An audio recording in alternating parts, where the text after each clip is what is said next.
Hi guys, welcome back to my channel.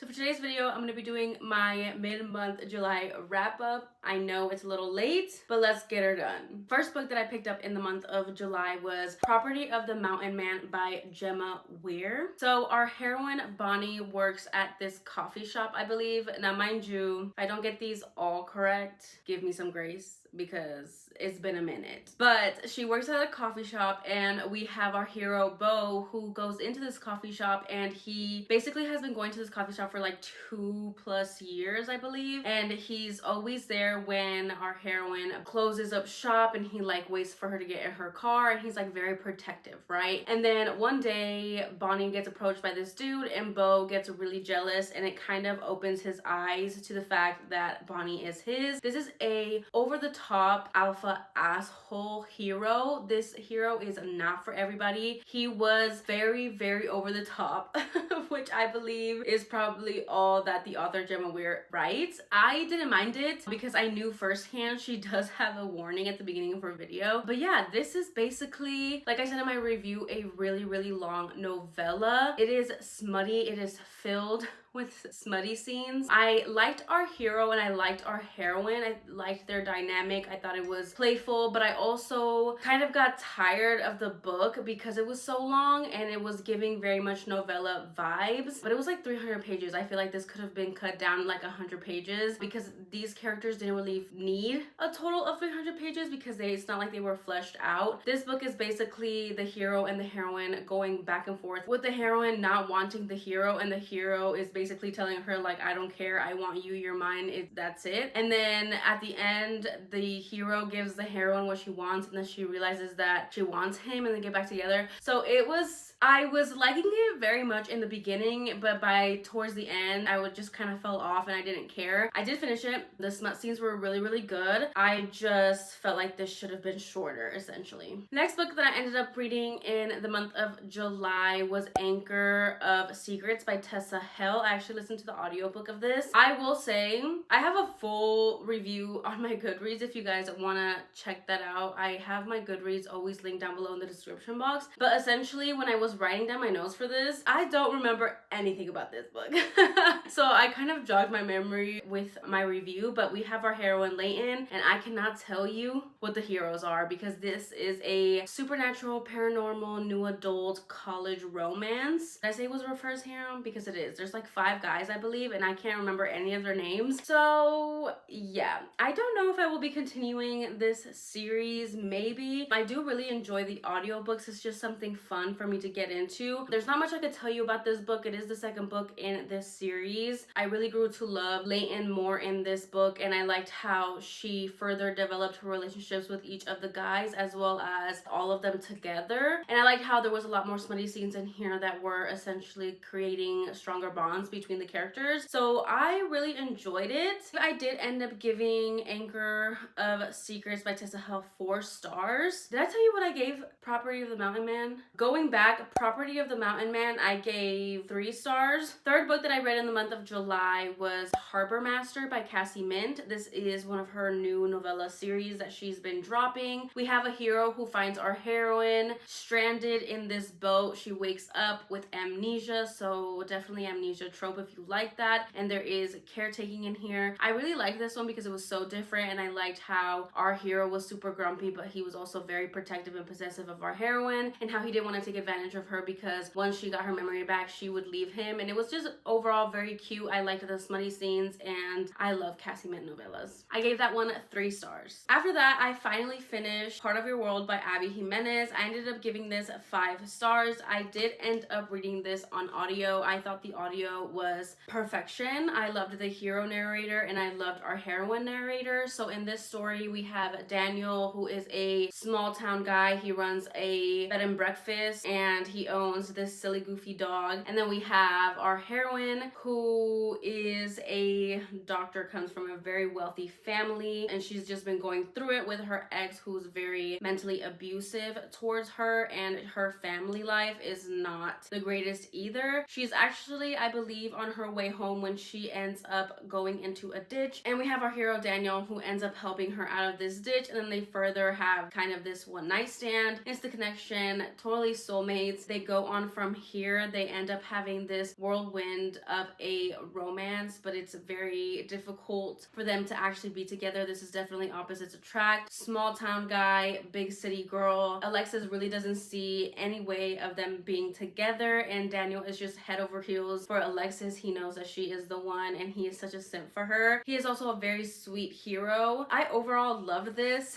I loved everything about it, to be honest, and I just had such a great time reading it. I don't know if I said this, but this is my first Abby Jimenez book, and it will not be my last. I'm so excited to read more from her. I think she does romance and relationships really well, and there's not a lot of spice in here. There's not a lot of details in the spice, but there are some scenes in here that obviously we know as readers what's happening, and I thought it was very well done. Like, I wasn't left feeling like this book was lacking in any sort of way because it didn't have the smut scenes. So just overall, I really enjoyed this and I highly recommend it. I gave it 5 stars. Next book that I ended up picking up was The Guy for Me by Marzi Opal. This was such a big surprise for me. I ended up giving this one 5 stars as well, and it's so crazy because it's a novella, but I gave it 5 stars. I usually don't do that. We have our hero Liam and our heroine Mabel. So Liam and Mabel actually get to know each other through letters. They have a high school class where they are like sending letters to another person in a different high school, and they get like matched up together. So they form this, what is it called, epistolary? I don't know if that's the correct word,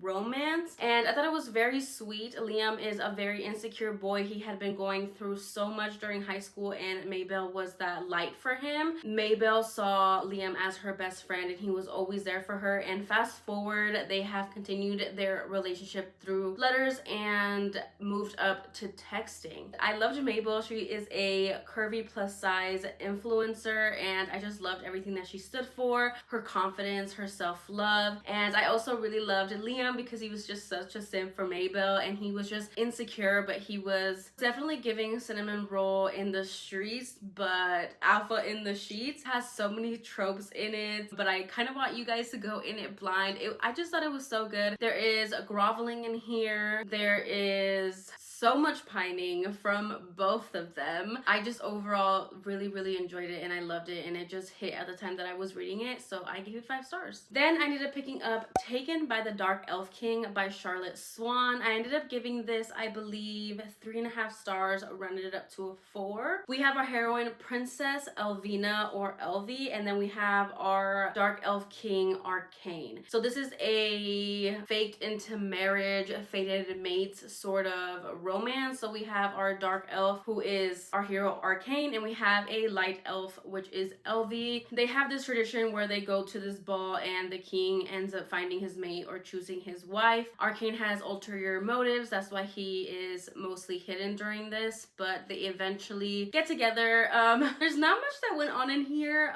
There's a lot of the hero trying to win over the heroine because he is like absolutely smitten with her, and we get to see the relationship. There is an ongoing like plot like with possible war. The third act breakup was not my favorite, but I overall enjoyed my read, and I don't really have much to say about this one. I really loved the cover. I was hoping to love it more than I did. It honestly kind of left my brain. I remember snippets of it, but overall, I think I really liked the second book in this series, but we'll talk about that one in a second. So next up, I read The Antihero by Sarah Kate, but I will not go into this one. I did read it for a reading vlog, which I will link up in the cards for you guys. Go check out that reading vlog if you guys want to see my full in-depth thoughts. After that, I read Death's Obsession by Avina St. Graves. I don't know how I heard about this, but it was on my TBR and I ended up picking it up. I believe our heroine survives a car accident and she proceeds to be followed / stalked by Death himself. I really enjoyed this story. I was confused for most of the book, but it didn't deter me from finishing the book. Like, it didn't deter my enjoyment of the book. I thought the writing was really good. Blood. I remember it being beautiful and romantic. It is a dark romance though, so take beautiful and romantic with a grain of salt. I understood it by the end of the book, obviously. I believe it's novella length as well, but because of that, I do wish it was longer because I thought the concept was really cool, and I liked the whole stalker but also like kind of amnesia trope in this book, and I really would have liked a little bit more detail, but overall I really enjoyed it. I think it had a lot of potential and I knew where the author was trying to go with this. Overall, I really enjoyed it. I gave it 3.5 stars. Rented up to a 4. Okay, so now to talk about the second book in the Monstrous Mate series. I read Captured by the Orc General. For this one, I gave a solid 4 stars. I really loved it. This is about Kaith and Bazur. They have such wild names. But we meet Kaith from the first book because she is, I know that there's a specific word for this, but she's basically the person who comes up with potions and healing herbs and all of that, I guess. And she actually asks the Elf King to go on this mission to this orc homeland to go search for her brother because she had heard a rumor about the orcs taking in a human boy, and she got separated from her brother when her village got attacked by orcs. So she is fearful, she is scared and apprehensive about orcs, but she sets out on this journey for her brother. She ends up falling into this trap on her way to the orc land, and Bazur is actually the one who rescues her because he is the orc that set up this trap. He is instantly intrigued by her, but he can tell and smell her fear, so he kind of rescues her, takes her back to the camp, and she ends up saving the life of one of Bazur's friends. All of the orcs in this hunting party are super grateful to her for saving their friend, and Bazur offers Kaith a safe passage to where she's going, which is the Orc Kingdom. I overall loved the road trip aspect to this. I loved their romance. I loved how Bazur was trying to be the least monstrous or like the least scary orc that there was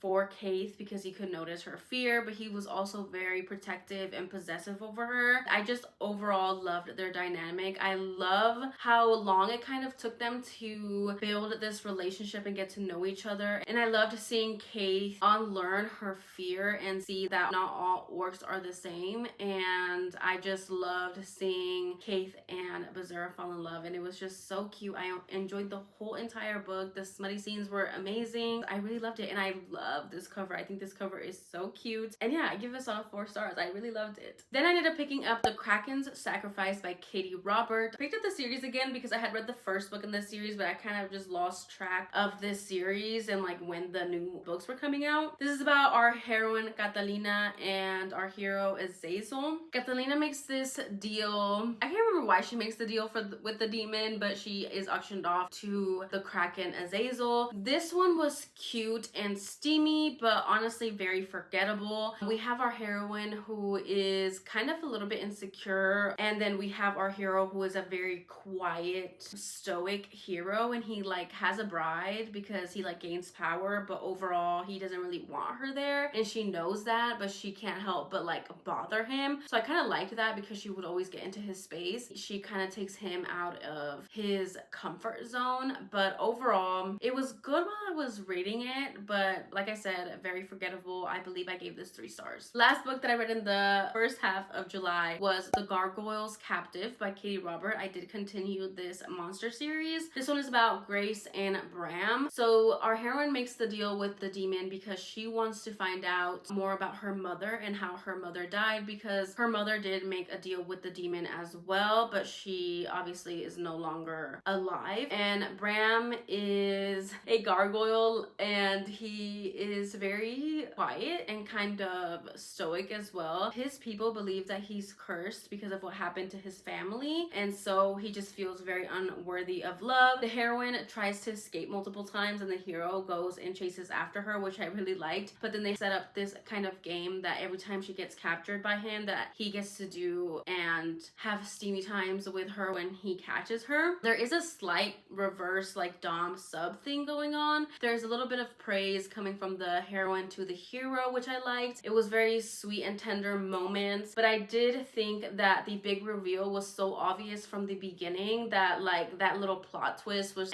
for me. I could literally see it coming a mile away. But overall, I enjoyed my read. I had fun reading it, and I think I gave it 3 stars as well. But that was the last book that I read in the first half of July. Go ahead and leave a little potion down below if you made it to the end of the video for Captured by the Orc General. Don't forget to like, comment, and subscribe, and I will see you guys in my next video. Bye,